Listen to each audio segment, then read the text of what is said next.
With us. Now, there was chaos and pandemonium on the floor of Parliament during the budget reading sitting back in 1997, and not just because of the contested issues of the day at the height of clamour for constitutional reforms. The government side and then Speaker of the National Assembly, Francis Ole Kaparo, could not believe their eyes when a group of opposition members of Parliament tried to grab the parliamentary mace in protest. So what is the significance of the mace during House sessions? Can any session take place without it? And where did this tradition originate from? KTN senior political reporter Chris Tairu explains on the August House tonight.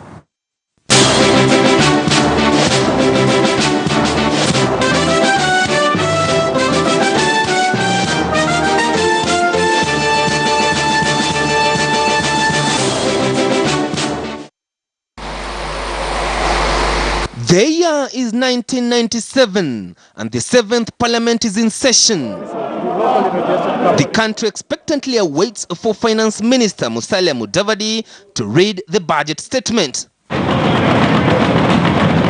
This was when all hell broke loose as opposition legislators disrupted the budget reading session to take their push for reforms forward. The clamor for constitutional reforms before the 1997 general election had reached fever pitch.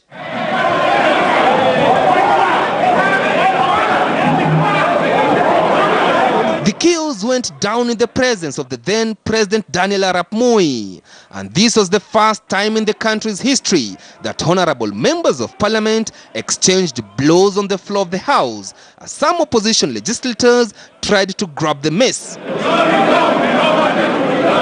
They didn't take the mace, and even if they took the mace, it would have simply meant that the business for the House would be adjourned until the mace is returned and order restored in the House. Fast forward to 2014 in the 11th Parliament. Order, members, order.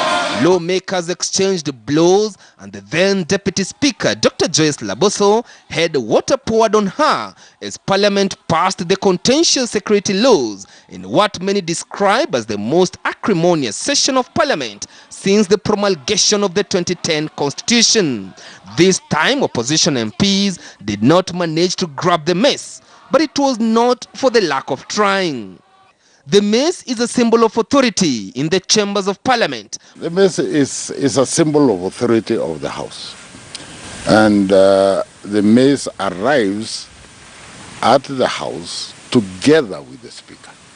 It precedes the Speaker and the Speaker follows. And when the prayers have been said, and the Speaker is ready to take his seat, the mace is put in its place. If you remove the mace, then any decision being made there is not made. It will not be recognized as having been made by the House. The only time that the mace is lowered when parliamentary sessions are on is during the committee stage. The mace is lowered, which means the Speaker is not present, and the mace is technically not present because it is not in its place. And when the committee reports to the House and the Speaker enters the chamber, then the mace is replaced in its rightful place, meaning the authority of the House, which is the Speaker, the Speaker and the mace representing the full authority of the House. The Speakers! The tradition is borrowed from the British, for whom the mace represents loyal authority in the House. The history of the civic mace began around the middle of the 13th century. Initially, they were practical weapons intended to protect the kings and allowed by the sergeant-at-arms. However, the sizes and the weight have continued to increase with time, a clear indication that the mace now simply symbolizes power and authority rather than a weapon. Although there is no prescription how the mace should be made, the Kenyan National Assembly mace is made of ivory and is laced with gold. Even if it's stolen, it doesn't mean that that's the end of Parliament. Parliament will still be there. You could bring, if you want, a wooden mace. It would still be the same thing.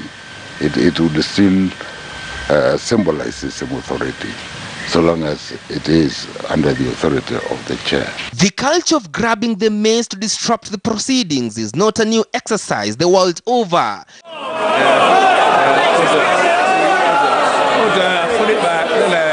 In December last year, the House of Commons expelled the Labour Party MP Leod Russell after he picked up the ceremonial mace in protest against the postponement of a vote on Prime Minister Theresa May's Brexit. He was, however, forced to withdraw from the chambers immediately. I must order the honourable gentleman to withdraw immediately from the House for the remainder of this day's sitting. Mr. Russell Moyle, please leave the chamber. It is a behavior that I can only describe as uncouth and childish, and it is something that should be discarded. It is not a behavior that should be engaged in by grown-up adults, particularly those ones in positions of leadership. Here in Kenya, the county assemblies have now adopted the culture, with members of the county assemblies making a move for the mace every time they want to stop the sessions. Some of the notorious counties include Kisumu, Mandera, Wajir, and Mombasa. After the 2014 incident, members of the 11th Parliament amended the standing orders in a bid to discourage the behavior. And now, if any member attempts or actually grabs the mace, he or she attracts a suspension of not less than 5 days or a maximum of 28 days, including the day of suspension, and not without any allowances.